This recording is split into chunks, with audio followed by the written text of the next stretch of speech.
Well, in here, you can start to see how the string, but I want to make clear here that I'm describing the string not in terms of some, esoteric 26-dimension theory, but actually as a structure of space-time torque itself, so that what we see is the electromagnetic field coming out as space-time torque radiating after it has been contracted into the system and forced angular momentum. And so that the feedback is continuous.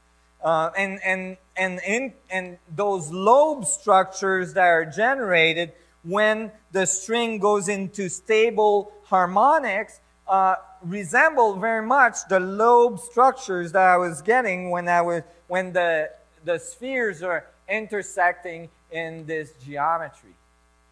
So I continued to explore these dynamics, and then I realized, well, sure, there was crop circles that looked that way, but one of the first supernova, I think it was the first supernova ever to be photographed, is supernova 1987A, and this picture was taken just as the action occurred, and it stunned astrophysicists all around the world that, when you expect an explosion of a star, you don't expect highly structured field to be generated like that. So it created a lot of stir in the physics community. And I got really excited because I'm like, wow, they took a picture of the geometry of space, my God.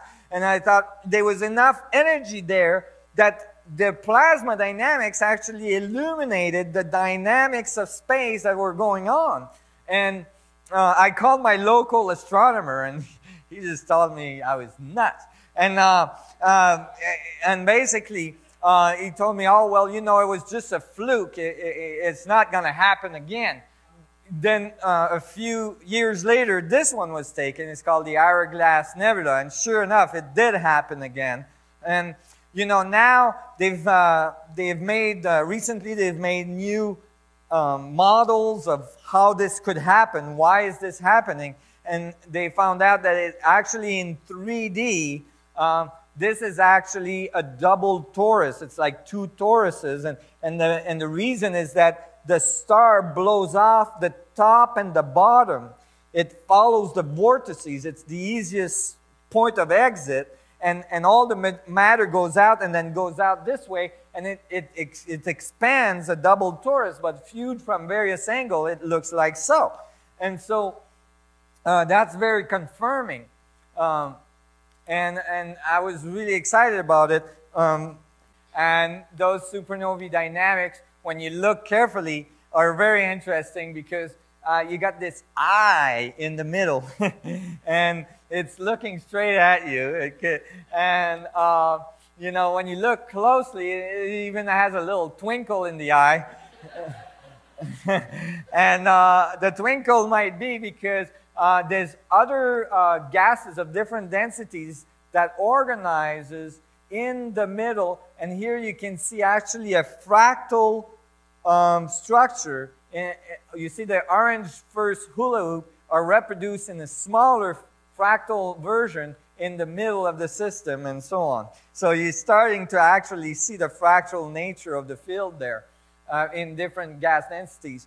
And really, when you solve Einstein field equations with the torque, people could say, well, okay, but you're adding torque, but what's creating the torque? And the answer for that is that those equations are based on Laplace-Poisson earlier equation, which are equations of density. And what that means is that the density of the field is what drives the space-time torque. That is, because there's different vacuum density from infinitely dense to infinitely undense, but never absolute vacuum, then just like high pressure, low pressures of gases in our atmosphere generates a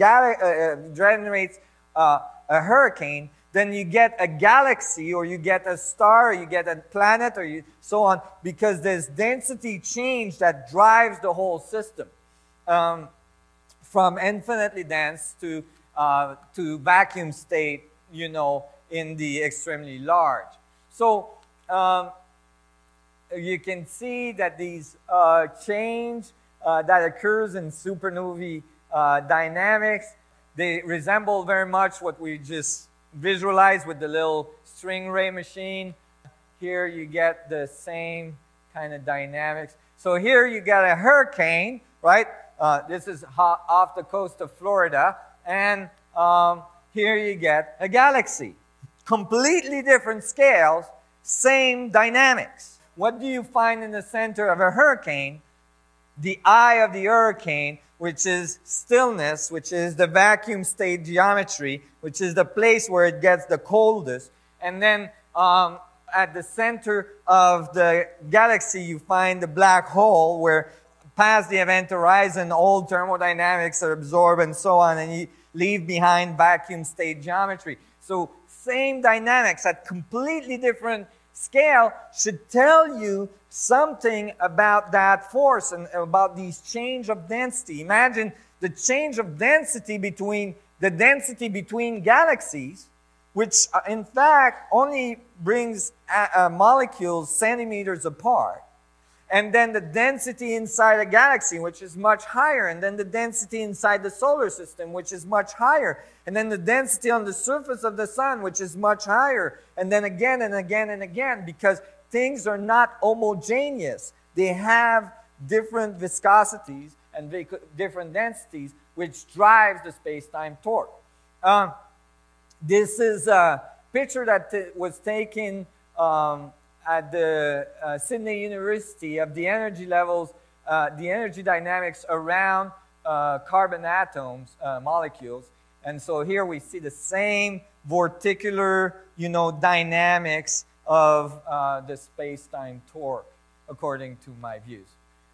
And we'll get into very high scales level.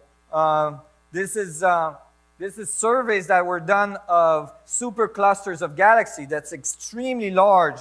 And when they looked that far, they expected that things would be quite chaotic and not organized and so on. And instead, they found the exact contrary. These very large scale structure organizes in octahedrons and tetrahedrons array way out there. And these papers are actually published in literature and called a fractal or egg carton universe and stuff like that. That's what they're seeing out there. And basically, it's just like this. If you got your nose in the rug, if you got your nose in a Persian rug, there's no way you're going to think that there's a pattern to it. You're just going to think it's all chaotic.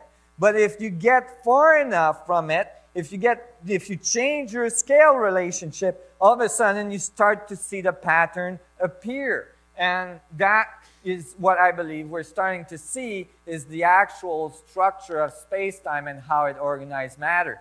Even the table of elements. That was extremely large. Now we're going to much smaller atomic structures. Even the table of elements has been solved by Dr. Moon at the Chicago University to be able to solve for all the protons, neutrons interaction using the 5 Platonic solids, very specific geometry, and then even all of the electron interactions using the Academian solids and the vector equilibrium and so on. This is Dr. Moon, the late Dr. Moon.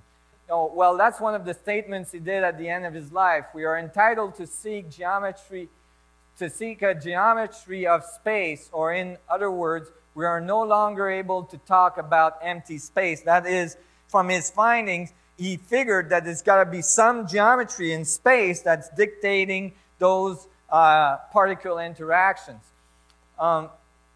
If you go even smaller, you're getting to the electron clouds and the orbitals, you find that these probability orbitals match very specific geometries that have to do with tetrahedron and octahedrons. The group theoretical models that predict subatomic particles are based on geometry. I mean, they emerged from crystallography. That's where these models came from, except that typically physicists ignore the geometry. They say, no, that's just a way to solve the equation. I believe that the equation is solvable in geometry because the geometry is fundamental to these particles' interaction. You have to have that geometry to be able to solve it. And, you know, we find that these interacting, group theoretical models match the isotropic vector metric, the vector equilibrium, and so on. So now we're at the extremely, extremely small. Well,